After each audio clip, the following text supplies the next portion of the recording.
गाँव में पश्चिम एक सागर बाबा पुराइन लहालरी होई जी।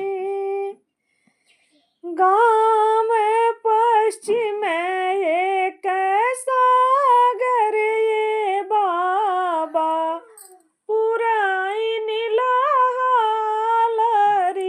होई जी।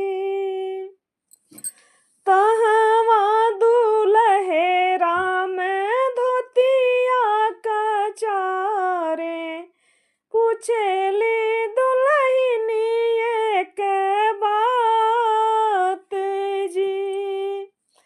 तहवा दुलहे राम धोतिया कचारे पूछेली दुल्हनी एक बात जी।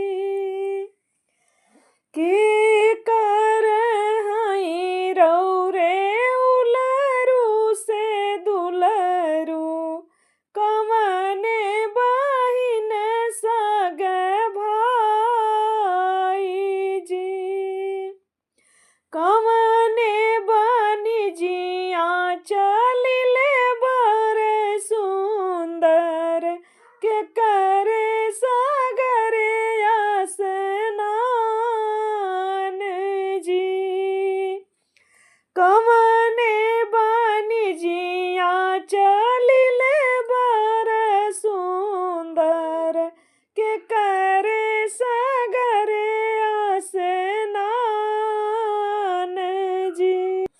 राजा दशरथ जी के उलरू से दुलरू अपने बहिन सग भाई जी। बाबा कमन राम के उलरू से दुलरू अपने बहिन सग भाई जी। सेनुरा बनी जिया चलिले बारी धनिया ससुरु सागरे स्नान जी।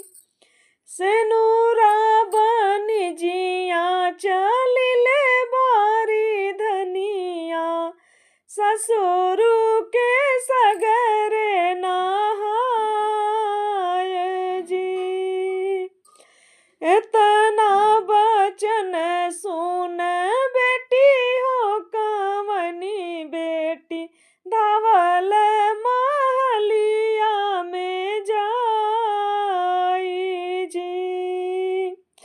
जवन बर ये बाबा नगर ढूंढतु है तवन बर सगरे नहाई जी।